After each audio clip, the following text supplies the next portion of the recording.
used LightWave and combination of films, and then they promptly canceled the FBX plugins for LightWave for some reason. And I don't understand why they would do that, but you know, it still works and all that. But ours is better now. If you understand what the process is, what the workflow is, for some reason these videos are canceling out before they're supposed to. But I wanted to show you how it goes back. Virus you have? No. I don't have a virus, Jamie. What are you talking about? Okay, let's go back to here. Yeah. Maybe it'll play through. And the way you set it up is you set this rig up with the proper naming conventions. You export this via Fbx to Motionbuilder. This will go into Maya too now that it's in this format. It's translating without painting one single weight map. Without wasting any second to paint a weight map, it's translated LightWave's automatic fall-offs to the weight map standard that is in Fbx, is in Motionbuilder. So if you took it into Maya, it would have weights on it, and it would deform properly without even painting a weight map. And that's the cheat that I used on Avatar, actually. So you send it back and you do a merge onto this rig, and it will merge that motion capture file that we just captured onto your rig. You don't have to load the geometry, you don't have to load the rig. It just merges it right back onto your character in LightWave. So it's really simple to get. Yeah. So it just takes the extra bones into Motionbuilder. There's no extra bones. What extra bones are you talking about? Well, the mocap setup for Motionbuilder is just 3 spine bones, clavicles, upper arm, lower arm. That's the base. You can customize it as much as you want. As long as you have the base joints in Motionbuilder, you can, and most people do. Oh, they're extra bones. Yeah, you can name. You can have 1, 2, 3, and you get 4, 5, 6, 7, 8. It still respects that, but you have to at least have the minimum. So Motionbuilder works with you have the minimum named, and then they didn't have the ability before to add wings and weird things, but now you can. You can even have like wings attached to your motion capture rigs and stuff now. They're non-standard bones, but it does support them. So. My rig has these rib bones and all that stuff, and the ones that hold the butt cheeks in and all that. Just because I didn't want to waste time painting weight maps. I just really quickly do that, and then I don't have to paint even one weight map. So when I was sitting there, working on the Navi and the Dire Horse and all that stuff, and doing these really quick tests, I had these rigs that I used LightWave strength, and everybody online is talking about, well, you have to have weight maps. It's not professional, and it's bullshit. I agree. I love weight maps. It's appropriate. Weight maps are appropriate sometimes, and I use them myself. But when I'm sitting next to James Cameron and he wants me to update a rig in 5 seconds of a 6-legged horse, and Wayne Barlow has just designed a new version that I have to put the model in, pop it in there, do you think he's going to sit there and wait for me to paint weight maps? No. So in that case, to those people, I say, fuck off. Because I could not have done that, in fact, if I had followed the traditional thing. And so I just say, that we can't be closed-minded about there's only one proper way to blah, blah, blah. That's bullshit. Any way to get it done is possible. Yeah. So the thing is that you use it to your advantage. If you know the strengths of packages, you use them to your advantage. And that is what the thing is LightWave has a lot of strengths like that. So it saved me in those situations. And I laughed when we were in virtual production. We had a Maya team that was trying to do previs. And when the Navi rigs came in, they had to repaint those Navis every single time. And my team was done. We're like on the stage working with James Cameron. Let's go. Like, where's their? Well, they're in there painting the weight maps in Maya. We'll be here in an hour or so. So that was really, really good. And again, if people don't understand the FBX, and it's partly our fault. And I take responsibility for this as leading the 3D development of LightWave. Our training material, I have not had a chance to communicate this clearly to everyone yet, what this is. But if you set this up properly, and those people who've been using Motionbuilder with LightWave for a long time know this workflow, because this is the way it's always worked. You set the rig up that conforms to the full body IK rig in LightWave, you export it via Fbx to Motionbuilder, you characterize it and apply your motion capture in Motionbuilder. You can pull the rig and it's got a full body IK rig, full body IK. It would take you weeks, sometimes, some people to set that up before. You do it in 10 seconds now. You inject the motion capture, whatever files, you can blend between different motion capture takes, you can animate on top of. Sometimes the motion capture actor was different than this alien's got a weird shape to him. He's like 9 feet tall, kind of like a Navi. And the arms on some of them will come in like this, You can just do another level and rotate those arms out on top of you, keep refining until you get it exactly what you want. You know, it takes no time at all. You bake that before you send it back. You have to bake the keys always in every application that you go into. And then you save the FBX, and then you merge that FBX onto the character, and then a panel will come up, and it says, only merge motion channels. And you say yes. And it will apply all that motion onto your rig that's sitting there in LightWave, and in seconds you've got the character doing this thing. So it's a very cool workflow. It doesn't take any crazy rig and from Maya or from 3D Max or from anything, and that has all of its proprietary weirdness and make it work. In LightWave, which is what some people online seem to want to happen, it doesn't happen with Maya. It doesn't happen with Max. There is an Fbx Standard that you have to adhere to. Or animate now, but yeah, but they complain, well, the Fbx support in LightWave sucks because it's not true. We have followed the adherence. We have adhered to the Fbx SDK standard, and that is what we have a better implementation in some ways, I think, than what is between Maya and Motionbuilder, and because we have been focusing on it.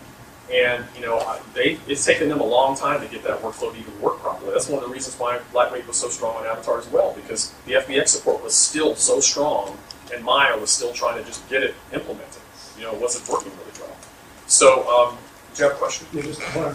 Where does the merge function take place? Well, when you load from scene in the same panel, everything that you're going to be doing, exporting and importing, is from that same panel. Okay. So you basically pull it down there and you say load from scene or merge. You select that FBX because it sees them just like it does a LightWave sync file. When you load it up, it will come up with a box that will have in there. You'll check it and say only merge motion files. You say yes, and it just really quickly loads your motion channel in there. You're done. So it's a very fast workflow. It works great.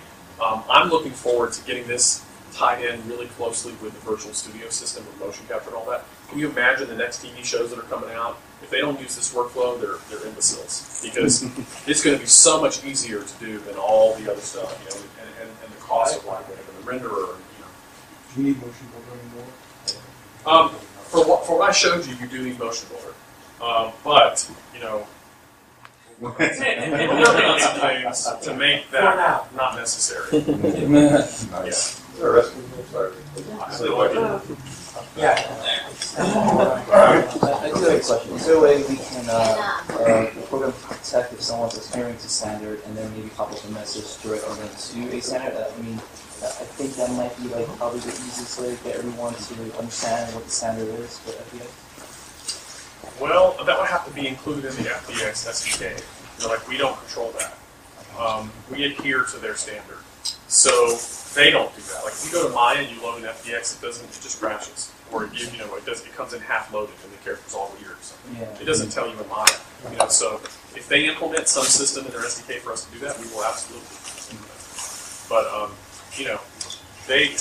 this is technology that Autodesk does not create anything. They buy other people's things, and then they try to take credit for it and change it enough that whatever. This is a Cadera plugin that is very old, and most of those plugins that they have are from Cadera, and Cadera was an awesome company, and Michel Bezier that ran it was an awesome, brilliant individual. He no longer works at Autodesk, so he was brought in and made into VP, blah blah blah, when they purchased it, and he doesn't work there now. 2 years ago, I was doing a video in San Diego, and I came up with SIGGRAPH, and we were having some really problems with the Motionbuilder to work. It would work, but not consistent, and which we finally worked out. But I went up to a guy I did that, he's standing at the Autodesk place. He goes, I work with Motionbuilder, and I work with LightWave. We're having a problem. Are you going to do any changes to the import plugin? And he literally laughed at it. I said, oh, okay, see you later. Yeah. It was, for me as a user, off the record as a user right now, I bought, John remembers when I was evaluating all the programs when we were working together on some projects to look at them for character animation. I was looking at Animation Master, I was looking at Motionbuilder, I was looking at XSI, and I settled on Motionbuilder from Cadera because at the time it was $400 to get. They had a special CD that was on the cover of 3D World magazine. That you could get. It was maybe a couple $100 to get that, and then you could upgrade to the latest version, which was $400, $495. It was a deal because it had all this stuff. It wasn't the full top professional one, but it allowed, you know, artists and stuff that are doing freelance work to have the best selection of motion capture tools and real-time rigging. And so I loved it, and I jumped on it, and I've been using it for years already, so I just thought it would be a great way to build motion libraries, and then Autodesk bought it, and they promptly canceled the cheap version. So they want you to pay, you know, whatever it is now. Yeah. So they do whatever they can to cancel for what everybody could use, and they only want you to do, you know, really expensive stuff. So that was a bummer. I mean, my heart sunk when that happened. Seriously, it's a great tool, and Arrow is a great company. But you know, there's great things about Autodesk too. But you know, in this case, I think they did a disservice by not making the Fbx be you know, open. And we had to go in ourselves and from scratch. They would not even give us the old plugin. Oh, that's so awesome. Yeah, we had no access. We had to start from scratch to do this Fbx.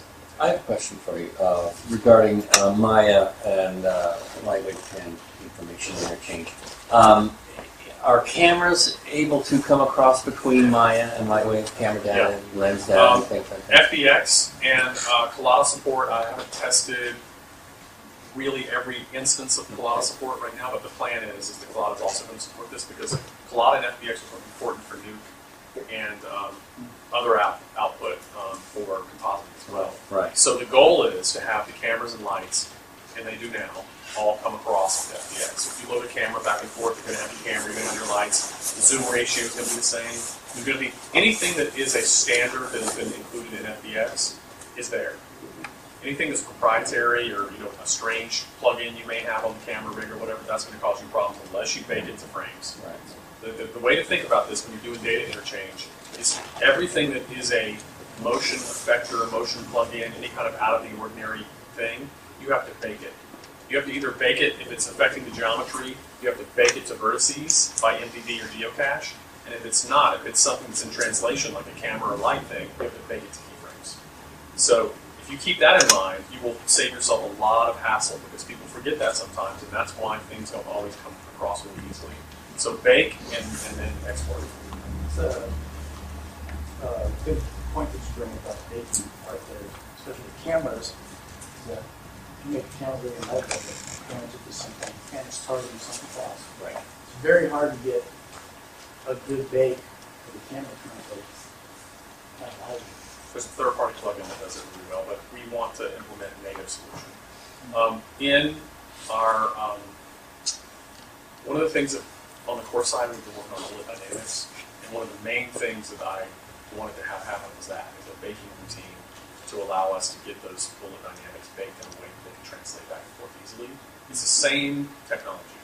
Baking, baking doesn't matter what it is. It's taking something that is manipulating something else and translating it to keyframes. And that's what we want to make native to the application. Right now, there's a couple of plugins, one of them in particular that does a really good job at that, but it is a challenge. I mean, little things like that are frustrating, and those are the things that I want to change with this workflow.